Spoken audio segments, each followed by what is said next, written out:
ذکر چرند پرند کرے لا الہ الا اللہ لا الہ الا اللہ لا الہ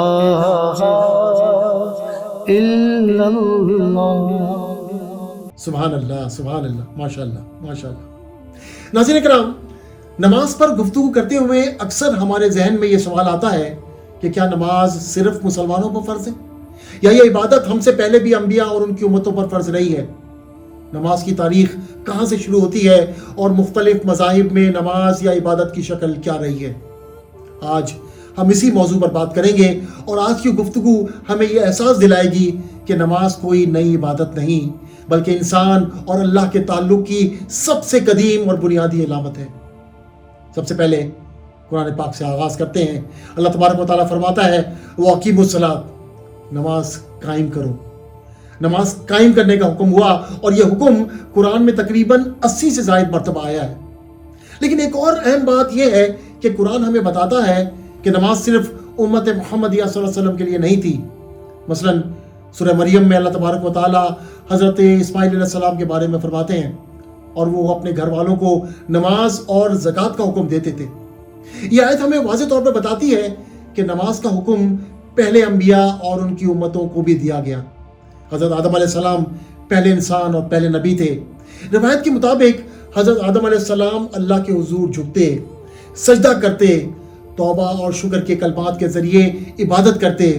اگرچہ اس وقت 5 وقت کی نماز کی کوئی موجودہ شکل نہیں تھی، لیکن قیام، رکوع اور سجدہ اللہ کے حضور عاجزی کے اظہار کے طور پر موجود تھے، اور یہی نماز کی اصل روح ہے. پھر حضرت نوح علیہ السلام مسلسل عبادت کرتے، اللہ کے حضور کھڑے ہوتے اور قوم کے لیے دعائیں کرتے تھے. اور جب ذکر ہو حضرت ابراہیم علیہ السلام کا تو قرآن ہمیں بتاتا ہے کہ حضرت ابراہیم علیہ السلام نے دعا کی رب اجعلنی مقیم الصلاۃ ومن ذریتی، اے میرے رب مجھے اور میری اولاد کو نماز قائم کرنے والا بنا. یہ دعا بتاتی ہے کہ نماز ایک نسلی عبادت تھی جو ایک نبی اپنی نسل میں جاری رکھنا چاہتے تھے. پھر بنی اسرائیل کی بات کریں تو بنی اسرائیل کو شریعت دی گئی، عبادات کا نظام دیا گیا.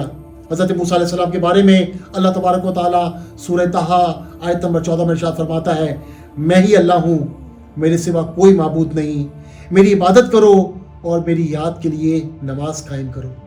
یہ آیت ہمیں بتاتی ہے کہ نماز اللہ کی یاد کو زندہ رکھنے کا ذریعہ ہے.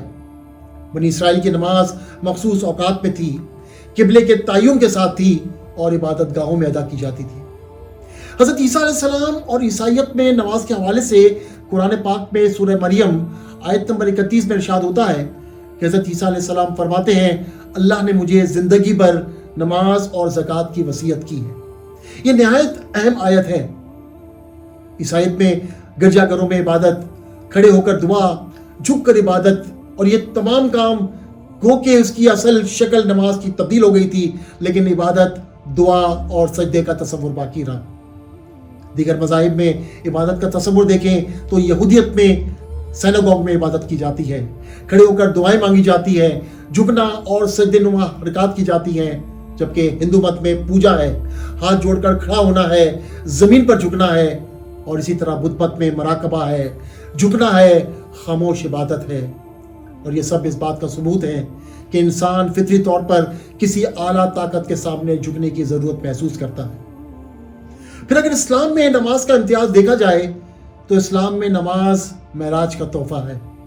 بلا واسطہ دن رات میں 5 وقت نماز فرض کی گئی. اور اسلام میں نماز کوئی عام عبادت نہیں بلکہ یہ جسم کی عبادت ہے، دل کی عبادت ہے، بلکہ روح کی عبادت ہے. نبی کریم صلی اللہ علیہ وسلم نے فرمایا نماز مومن کی معراج ہے. اسلام میں نماز کی خصوصیات دیکھیں تو یہ وقت مقررہ پر ادا کی جاتی ہے، اس کے لیے طہارت شرط ہے اور قبلے کا بھی تعین کیا گیا. پھر اگر نماز کی اہمیت کی بات کی جائے تو حدیث پاک میں آتا ہے رسول اللہ صلی اللہ علیہ وسلم کی خدمت میں ایک شخص حاضر ہوا اور عرض کیا کہ یا رسول اللہ اسلام میں سب سے پسندیدہ عمل کیا ہے؟ آپ صلی اللہ علیہ وسلم نے فرمایا نماز کو وقت پر ادا کرنا، اور جس نے نماز ترک کی اس کا کوئی دین نہیں، اور نماز دین کا ستون ہے. پھر اگر نماز کے مقصد کی طرف آئیں تو قرآن پاک فرماتا ہے واقیم الصلاۃ ان الصلاۃ تنہی عن الفحشاء والمنکر، اور نماز قائم کرو، بے شک نماز بے حیائی اور بری باتوں سے روکتی ہے۔ وہ اگر مسلمان اپنے آپ کو صرف نماز کا عادی بنا لے تو یہ نماز اسے بے شمار برائیوں سے دور کر سکتی ہے۔ اسی طرح سورۃ المعارج کی ایک آیت کا مفہوم ہے کہ انسان کو بڑا بے صبرا اور حریص بنایا گیا، مگر جو کوئی نماز کا عادی ہو اللہ تعالیٰ اسے ان دنیاوی عیوب مثلا حرص اور ہوس وغیرہ سے بچا لے گا۔ حضرت انس رضی اللہ تعالیٰ عنہ سے روایت ہے کہ ایک انصاری نوجوان رسول اللہ صلی اللہ علیہ وسلم کے ساتھ مسجد نبوی میں نماز پڑھتا تھا اور بہت سے گناہ کبیرہ کا ارتکاب بھی کرتا تھا۔ جب رسول اللہ صلی اللہ علیہ وسلم سے اس کی شکایت کی گئی تو آپ نے ارشاد فرمایا اس کی نماز کسی دن اسے ان باتوں سے روک دے گی۔ چنانچہ ایسا ہی ہوا اور کچھ عرصے میں اس نے توبہ کر لی اور اس کا حال بہتر ہو گیا۔ نماز کی اہمیت کا اندازہ ہمیں نبی پاک صلی اللہ علیہ وسلم کی اس حدیث سے ہوتا ہے۔ آقا علیہ الصلوۃ والسلام فرماتے ہیں کہ قیامت کے دن بندے سے سب سے پہلے نماز کا حساب لیا جائے گا، اگر وہ درست ہوئی تو وہ کامیاب ہوا اور اگر وہ خراب ہوئی تو وہ ناکام ہو گیا۔ رسول اللہ صلی اللہ علیہ وسلم نے فرمایا آدمی اور کفر و شرک کے درمیان فرق نماز چھوڑ دینا ہے، گویا نماز کو ترک کرنا ایسا ہی ہے جیسے کسی نے کفر کیا۔ آقا علیہ السلام ارشاد فرماتے ہیں اگر تم میں سے کسی کے دروازے پر ایک نہر ہو اور وہ اس میں ہر روز 5 مرتبہ غسل کرے تو کیا اس کے جسم پر میل باقی رہے گا؟ صحابہ کرام نے عرض کیا نہیں۔ فرمایا یہی مثال 5 وقت کی نماز کی ہے، اللہ ان کے ذریعے گناہوں کو مٹا دیتا ہے۔ گویا 5 وقت کی نماز روحانی صفائی کا ذریعہ ہے۔ رسول اللہ صلی اللہ علیہ وسلم ایک اور جگہ پر ارشاد فرماتے ہیں جماعت کے ساتھ نماز پڑھنا اکیلے نماز پڑھنے سے 27 درجے زیادہ فضیلت رکھتا ہے۔ پھر آقا علیہ الصلوۃ والسلام کا ایک اور ارشاد گرامی کہ بندہ اپنے رب کے سب سے زیادہ قریب اس وقت ہوتا ہے جب وہ سجدے میں ہوتا ہے۔ رمضان کی خوشیوں میں سے ایک خوشی اللہ کی کرم نوازی کی بھی ہے کہ اس سے مسلمانوں کی اکثریت کے دلوں میں ایمان کو زندہ رکھا ہوا ہے، اور یہی وہ ایمان ہے جو رمضان کے آتے ہی برائیوں سے روک کر ہمیں نیکیوں کی طرف مائل کر دیتا ہے۔ اس ایمان کا زندہ رہنا بہت ضروری ہے، کیونکہ یہ موجود رہا تو اس کی برکتوں سے ایک دن نہ صرف روزوں سے تقویٰ اور پرہیزگاری حاصل ہو جائے گی بلکہ نمازوں کا شوق بھی قائم ہو جائے گا۔ وہ نماز جو انسان کو برائی سے روکتی ہے، دل کو زندہ رکھتی ہے، اللہ سے جوڑتی ہے۔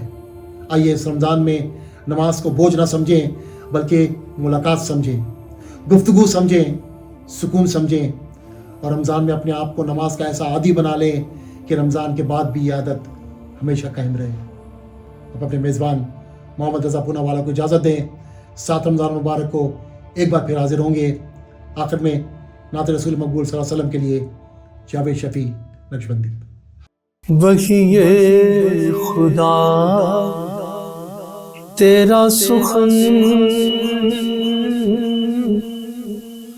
قرآن تیرا پیراہن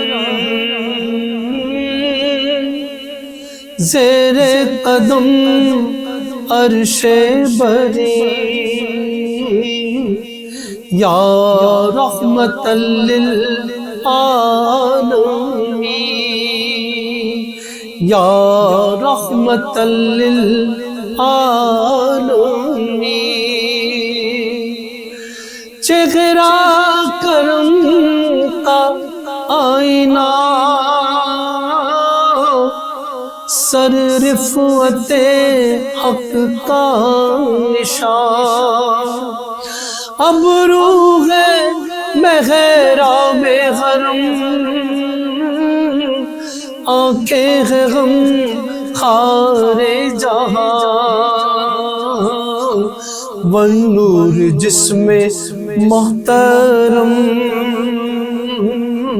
شام ابد زلف کرم صبح ازل لاہ جبی یا رحمت للعالمین سوئے تو دل جاگا کرے ہر سانس بن جائے اذان تیری مقدس زندگی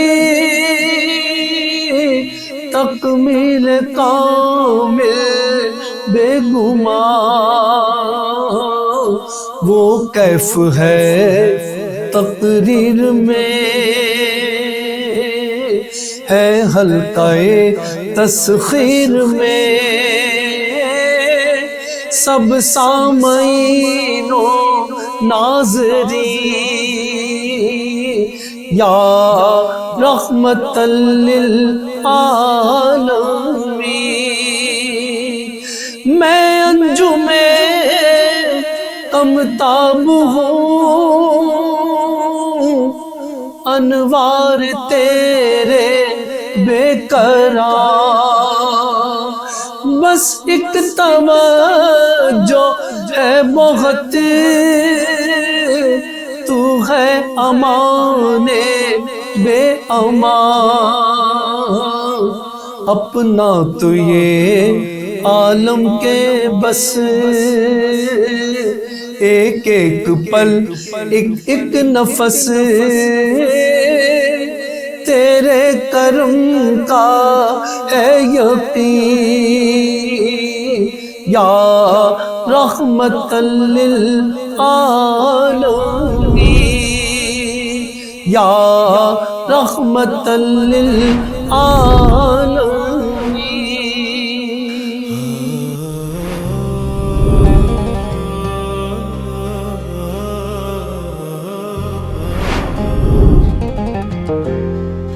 رازی رمضان، رازی رمضان، رازی رمضان۔